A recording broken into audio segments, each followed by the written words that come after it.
All right, and we're back once again.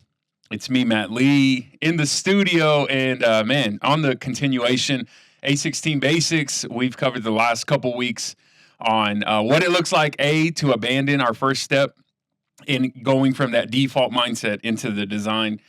And then last week we looked at, what does it look like to look? What does that entail? Like, what does it feel like? What can we expect when we start to move into developing more of our awareness, right? Starting to notice things, really starting to create a mindset that sees what the average is either just missing or sometimes, choosing not to see, not to look at, not to evaluate. So this brings us into step 3, chapter 3, which is one of my favorite. It's part of the 8A Core 4. And that is the second L in Allergic, and that is love. Okay, so for starters, and maybe you've heard me ask this before, and maybe you know the answer.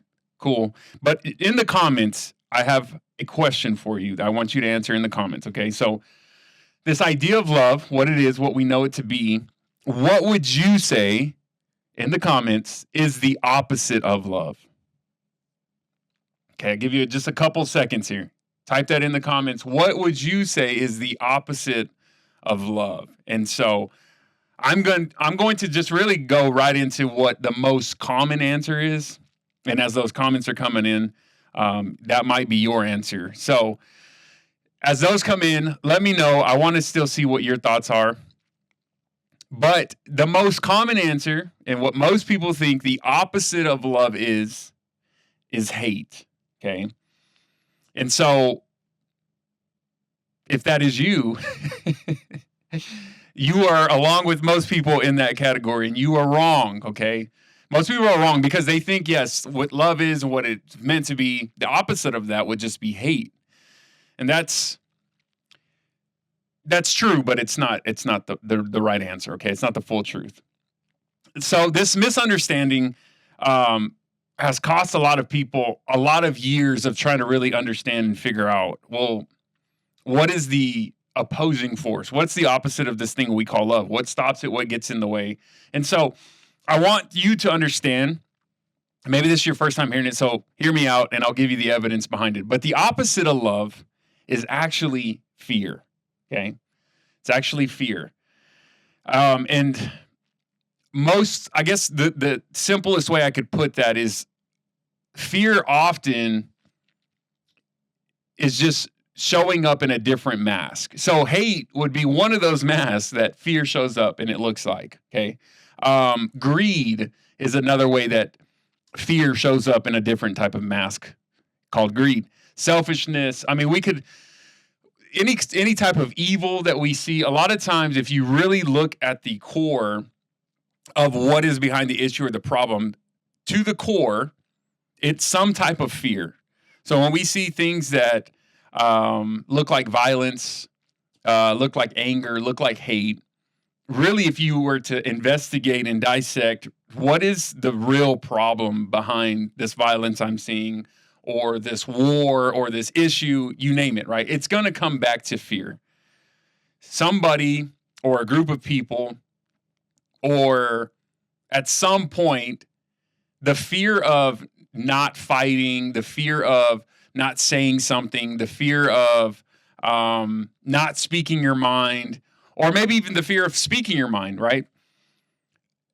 Gets people convinced to this place where they feel like I need to be angry. I better show or speak or say something, right? So fear is the opposite of love. And I got a lot more evidence on, that I want to break down as we go through step 3 of the A16 Basics. So in the comments, also, just let me know real quick, was that a surprise to you? Was that a surprise to you that the opposite of love is fear? Maybe you knew, maybe you didn't, but I am just curious to know. I want you to let me know in the comments, okay? So I want to talk about really how do we bridge this concept of love? How do we make this practical? And how do we almost reframe what we've been taught and, a lot of times our understanding in relationship with this idea of what love is. And so, in week 1, again, we talked about abandon. So this is more about clearing space and releasing and letting go of things, again, that no longer serve you, that are no longer necessary, even if it's easy to take with or keep as a part of your identity, a part of who you are. How do we start to let go and release things that are no longer serving us? They're not actually the best things for us, right? So that was week 1. And then in week 2, when we talked about look and how do we start to notice, right? How do we build this awareness that allows us to see a little bit more clear on what are actual problems or what are actual, possibilities? How do we get clear as we grow in that awareness? And so now as we move into week 3, step 3, what do we do with that space we've cleared and the things that we've begun to get clear on, the things that we're starting to pay attention to as we grow in our awareness? What do we fill that space with? What's the next step that we could take in our journey of getting out of default into design? So that takes us into love, right?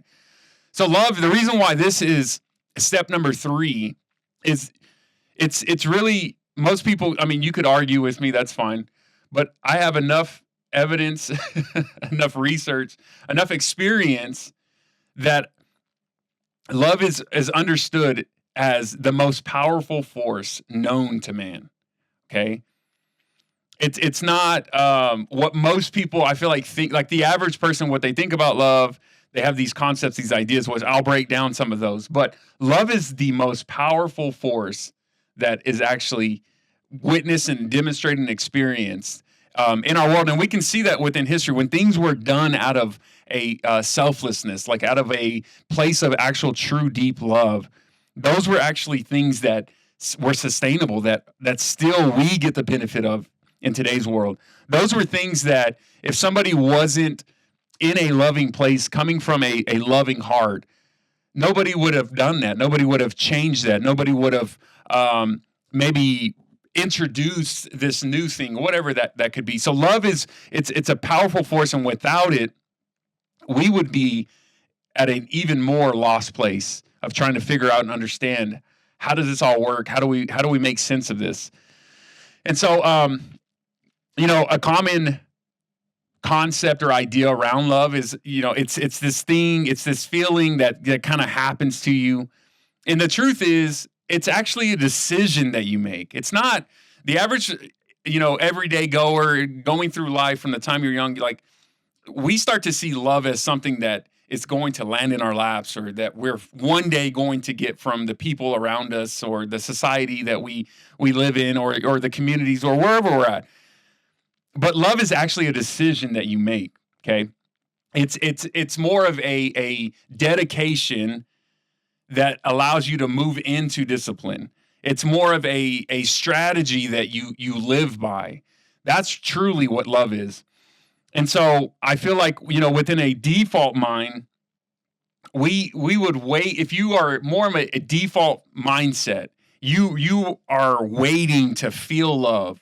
You're waiting for something to ignite that. You're waiting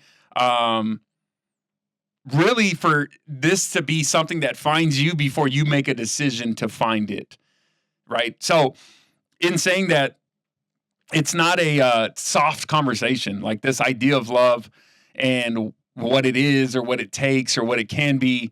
I mean, this is a strategic conversation. This is really which I'll move into, I think, in my next point here. It's the actual golden life strategy that we all need. And so I want to transition. I want to move into, like, what does this look like when we talk about this force? What is this power I'm talking about that love has? I think we have a common knowledge of how powerful love is and the way that it can move us, or the way that it's moved people. I think we have probably at some point seen examples or demonstrations of a beautiful, display and demonstration of this type of love.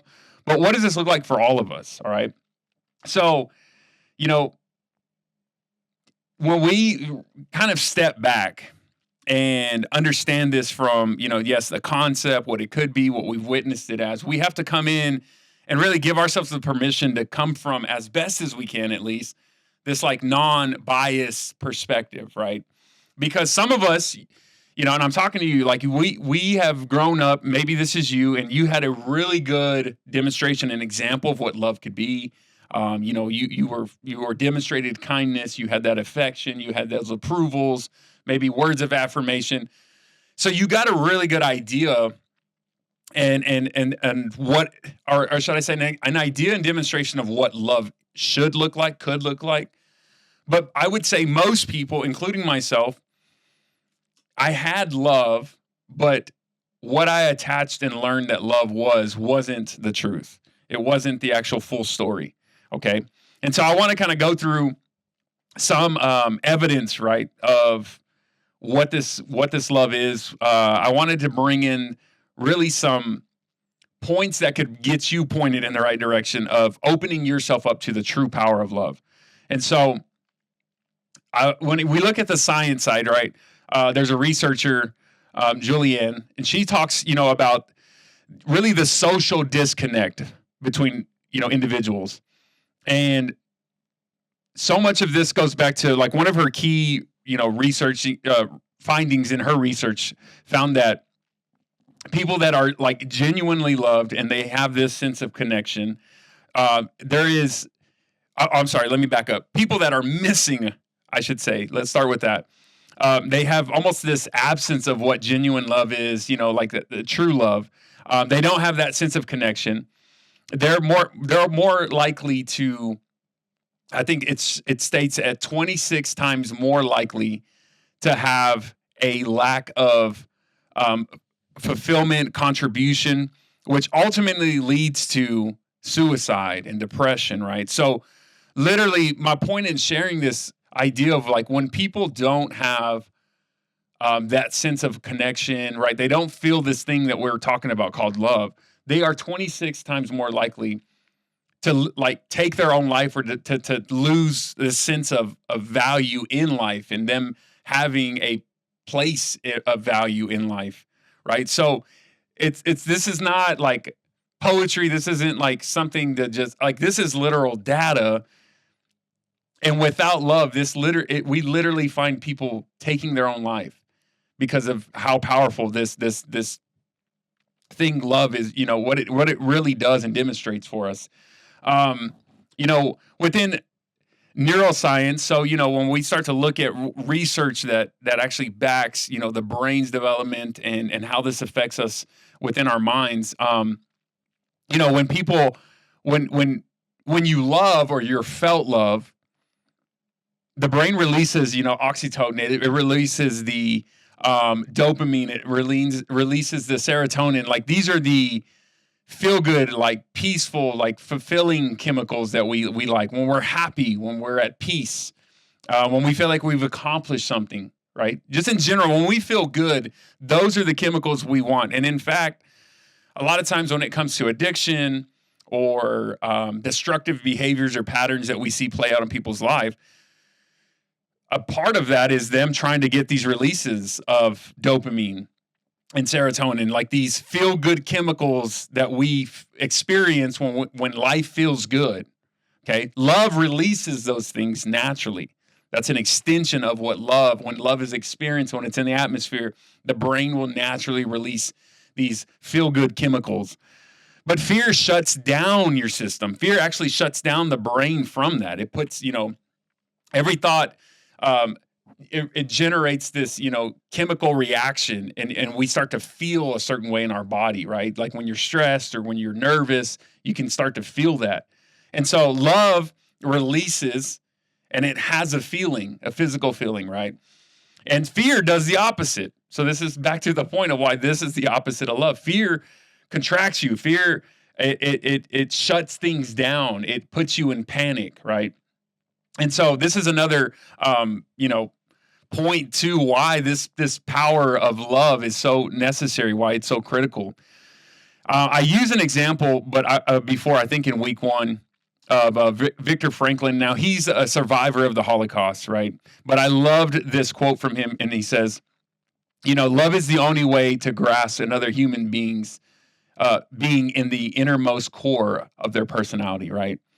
So when we go back to that, again, love is the only way to grasp another human being in the innermost core of their personality. So this man surviving the Holocaust witnessing and experiencing some of the ugliest things that a person probably could comprehend and even experience, he had every reason to give up or to lose this experience of with love, but yet he still found that this was the most powerful thing that he found. It's mind blowing. Okay, so when we also look at what does Scripture say about love and fear, and right, so we look at 1 John 4:18. It says, "Perfect love drives out fear." Okay, and I want you to realize it says perfect love drives out fear. So like it demolishes it, it gets rid of it. And an example behind that, what does that look like? Like when I think about my two daughters, I have a 4-year-old and an 8-year-old, Daniela and Madison. But the love that I have for my girls naturally drives out the fears that they could come in contact with, or even more on a regular basis have every single day of their life. The existence and the experience of their dad, their good, loving dad, drives out the fears that they typically come across, they could come across, or maybe the ones that they currently are coming across. Okay, so that means the love that I have, how I would take care of them, how I would protect them, how I would provide for them, how I will love them, that type of love drives the fears away from, my girls asking, am I going to be protected? Am I going to be cared for? Am I loved? What happens if I'm in a crisis? What happens when I don't know? They know that they have a dad that is going to, even if it doesn't come back to the Scripture in their mind, but the love that I have for them will protect them. It'll eliminate more and more of their fear. And so that's the power of love, right? It drives it out, and it allows it to be something that, in a world where we find so many people that are completely like bombarded with, I just feel like it's the anxiety or the worry or the fear or the stress. It's like, what is the answer to this? How do we combat that? How do we, eradicate so much of this anxiety and fear and everything that we're seeing? Well, to the point, it's love. It's expanding this true power of what love is. And so I think that we get mixed up in, I'll say it like this. Love is so simple that we complicate it. We make it difficult. Okay, the actual essence of what love is, I feel like we understand, but we don't truly understand. Like we have a perspective, we have a take on. And so where do we start? How do we grow in this? So that's where I'm going to spend the rest of this Tune In Tuesday going. So with that, all that being said, and really this idea of what it is, and really the research and scriptures and everything backing this, where do we start with it, right? So love starts within first. That's where we start. It always, as an allergic to average individual, we always have to start with ourselves. Okay, so same thing with love. And so this is really how we make this idea and this power become real, right? It starts, how do we make this a strategy? How do we make love something that becomes a power, a force working for us? How do we make this part of our legacy, right? And so this idea of love, it starts within us. It starts within you, whoever you are watching. This has to be something that you begin to taste and cultivate and practice, right? A lot of it even growing your awareness in it and with it. And so most people have never been taught, that love is like it's almost like a muscle too. It takes some growing, it takes developing, it takes a relationship and building with, right? Most people have never been given permission or taught, what does this look like? How is this practical? So that's what I wanted to do. All right. So another scripture, when we look at, some ancient scripture, when we look at what wisdom says, it points us to Matthew 22:19, which I love. And it says, Jesus says, love your neighbor as yourself. Okay. So this is why it has to start with you. This is why we start with ourselves. Matthew 22:39, love your neighbor. So love others as you would love you, as you love yourself, as yourself. So that's not an accident. Okay. Hear that first. This is not an assumption when we're looking at the scripture. Um, we have to have like this baseline of love for ourselves. That has to be the starting point always. Jesus didn't say, hey, love others, love your neighbor instead of yourself. And that's where we see so much of just, I don't know, the first word that comes to mind is silliness. We have so much silliness going on with so many people because they want to love their neighbor instead of loving themselves. Okay? Or he didn't say, love others instead of yourself. Love others before yourself, right? None of that was said. Love your neighbor as yourself. Love your neighbor. So it's appropriate. It's necessary. It's in fact crucial that we have some type of love, some baseline of that for ourselves, appreciation, gratitude for the life you have, for the 24 hours you've been given every single day up until this point of you watching it. Like, how do you start to develop more appreciation and love and kindness for yourself? It's not this soft thing. It's not this cute idea that we should all like care about ourselves. No, it's critical, right? Even scriptures points us back to the fact that you need to love others the way that you would love yourself. Okay, so as a simple, what is the math? You cannot give what you don't have. Like, can't give what if you don't have it, you can't give it. It's that simple. And it's the same thing with love. Like, I've seen patterns, yes, in my life, but play out in so many people growing up or around me in seasons where, they didn't appreciate to the core themselves. They didn't have that type of love, but they were trying to get that from others.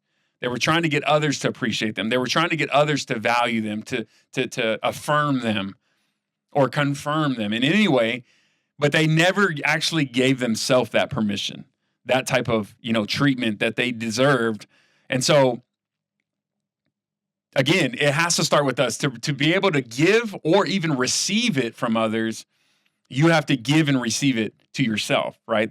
This whole idea of what love is. And so this is really where the journey starts. Like, this is primarily where we have to, like, it's with you as an individual, right? How you talk to yourself, how you treat yourself, the thoughts you produce around yourself, the beliefs you carry about yourself, right? And so some of that goes back to week one, or should I say step one, and abandon. What are things that you need to let go that are keeping you stuck from truly loving the person you are? What are the lies you need to demolish and let go of? I would almost say you need to murder. You got to get rid of them, right? What are the stories that you need to release and abandon that are stopping you from loving yourself to a higher level, to the true level of what you should be loving yourself at, right? What do you believe about your own worth, about your own value, about your own beauty and the list goes on, right? So I wanted you to just think about that, okay? Because as we move into kind of really the final points of this, I wanted you to really begin to see, like, okay, maybe there's still some things when we're talking about love in step 3, maybe there's some things I still need to let go of and release that I haven't. And that's usually pretty common, okay? So moving on to my next point, what does this look like in the full framework of chapter 3 or step 3 with love? There's a lot more coverage and just really just I feel like evidence behind this, but I wanted to get into love as a life strategy, and really how do we expand it, right? That's the second part I want to go into, and final part. How do we grow with love? How do we expand it? What does this look like? How do we use love as a currency? So first is love as a strategy, right? And I call it the life strategy. And so much of what is, I guess I would almost say, like, demonstrated in the world that we experience is, what is it, when it comes to life strategy, how do you make decisions? How do you just build? How do you know, a lot of things like money or title or how it's going to make you feel or the list goes on and on about, yeah, maybe I should, maybe I shouldn't, right? We would factor a lot of those things in before we would go to a love strategy approach. Okay, so what you might be asking, like, hey, what's this love strategy? How does that get built? How do I develop? How do I partner with that? So, when we start to build within, like, this inner infrastructure that I talk about on the inside, right, it becomes a strategy for everything else on the outside. And so I'm going back to scripture because that's such a foundational, place for me to always come from. And I like to look at it like the great commandment, right? So Jesus was asked, what is the greatest commandment of all? Okay, across everything, all the laws, right? We're looking at, the question is, all the teachings, like it boiled down to one thing, okay? And what did Jesus say? He said, love God with all you have, okay? And love your neighbor as yourself. And then he said, everything else hangs on this. Now, there's different versions, you'll find it. But in this translation, Jesus says, love God with everything you have, love your neighbor as yourself. And he said, everything else hangs on this. Okay, so not sits next to it, not could affect it, hangs on this. Everything else that we take on in life, from decisions to what to do, to how to evolve, to giving up and letting go of certain things, like all these things hang on this idea that if we can love God, right? And in another word, which I love, that's why I talk about God, because God is love, right? So if we can love this idea of love and surrender and submit ourselves to something higher that at least allows us and invites us into a bigger, better, brighter, you name it, way of living and existing. If we can love God with everything that you have, and you can love others the way that you love yourself, Scripture reminds us everything else hangs on this, okay? This is a big deal, right? So love is not just like this one, strategy. I feel like I've talked about this concept to many people. And a lot of times people think that love is like, well, let me say it this way. Love, it's not a one strategy among many, right? It is the strategy for which every other one operates within. Love is actually the starting, it's the ending, it's the beginning, it's the middle, it's the everything. Why we even need to make a paycheck and go to work comes back to love, right? Why it matters to treat people with kindness, it comes back to love. Why, if we didn't show up to that meeting in a loving place or with some kind of kindness in our heart, like love, everything else is affected and produces some kind of like ripple effect, utilizing or not utilizing this power and this force that I'm talking about called love. Okay. And so, I like Simon Sinek talks, and he's done a lot of like research and studying around this idea of, acceptance, and how do we see people and how do we care about people. And, even within organizations, there's been a lot of research he's done where in organizations where people felt genuinely like cared for, and they felt that genuine like appreciation and that type of like what I'm talking about, that actual type of love, those people would outperform those that were built purely around transactions, right? There for a check, there to just get numbers. Like people that actually felt I'm seen, I'm appreciated, like I'm loved, always outperform those who are just like, I'm here for the check. I'm here to just, do my job, go home. So even within like this, as a leader, not just people working, but how does, being a servant leader dramatically change the game at a workplace, right? Within a team, like a team, if you really think about it, it's not just a group of people that, work with each other. A true team is a group of people that trust each other. And I think really to get into trust and to get into like, hey, I know this person has my best intentions, yada, yada. Like love has to be experienced. That has to be a part of the recipe to get there. Okay. So even within workplaces and our workforce. Love makes a difference. And so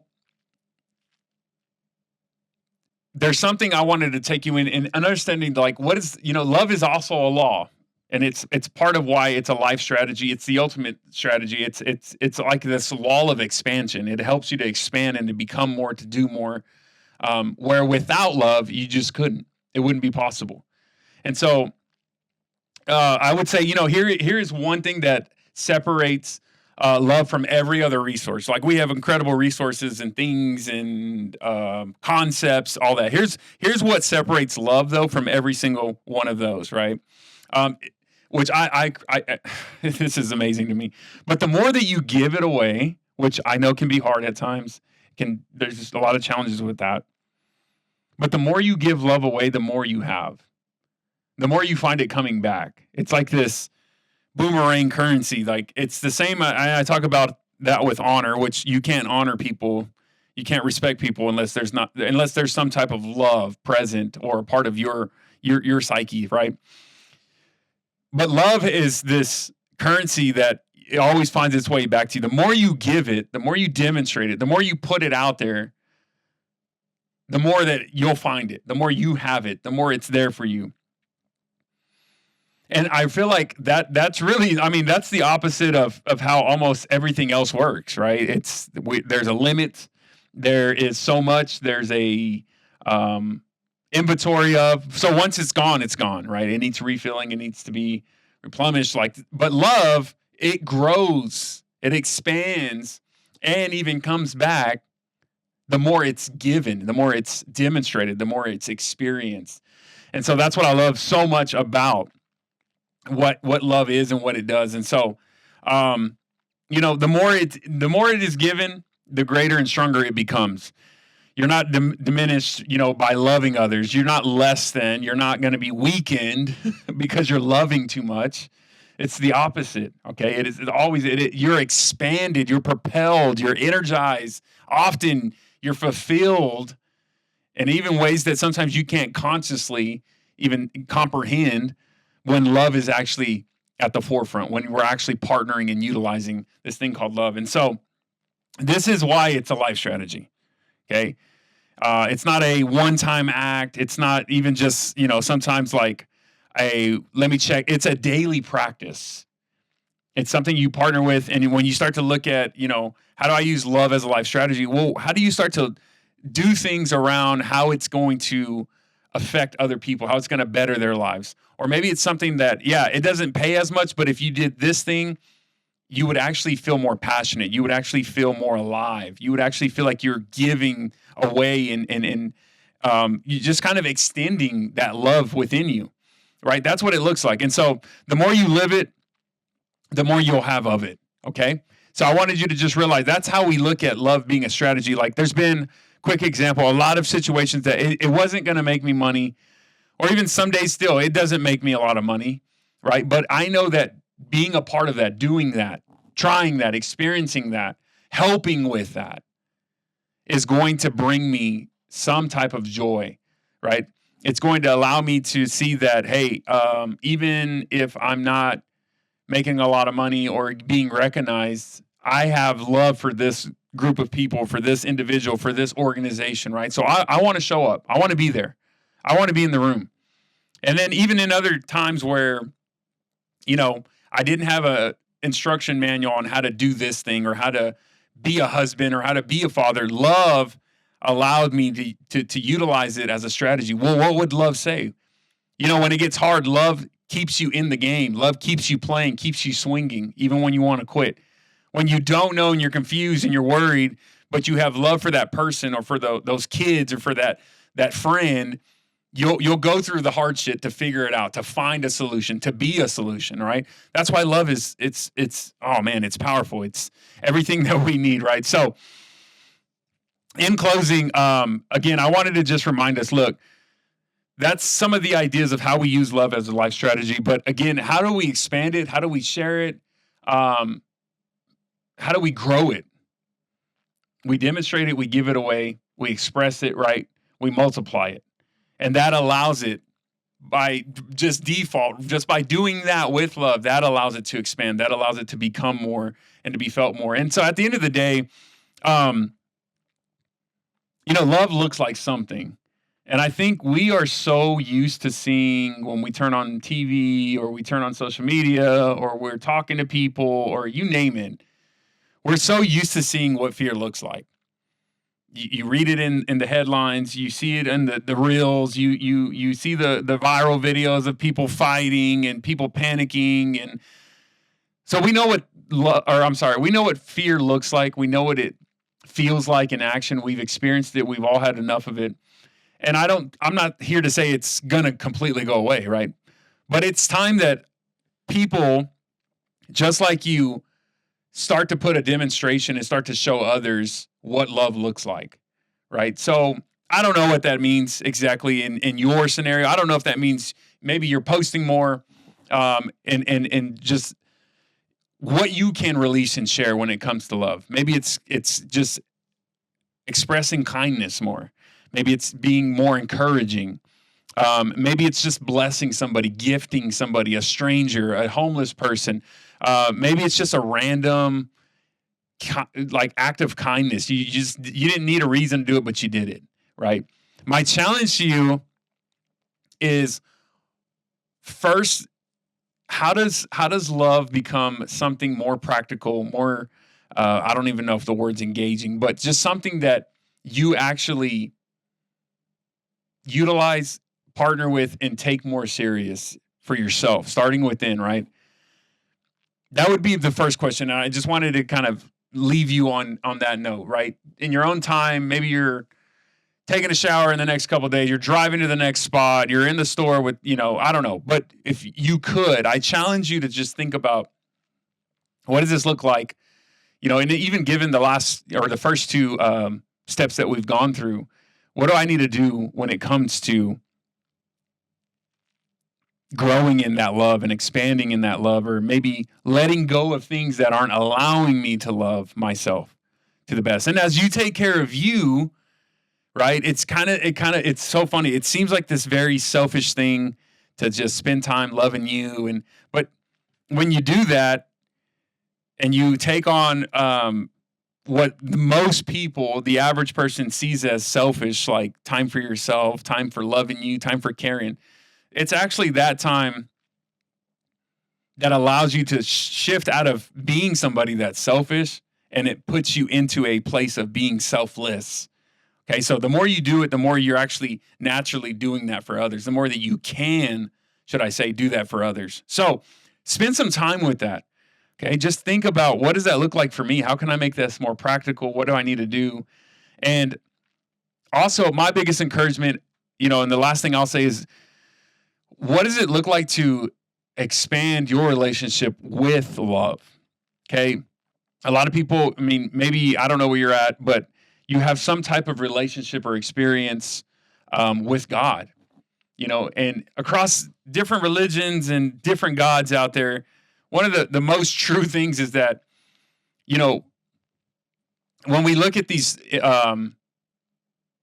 just really different dimensions of what God is or has been presented, love is really the core to every single one of those. It's becoming, again, more selfless. How do you demonstrate a love that isn't connected or confined to certain things or certain degrees or certain obligations?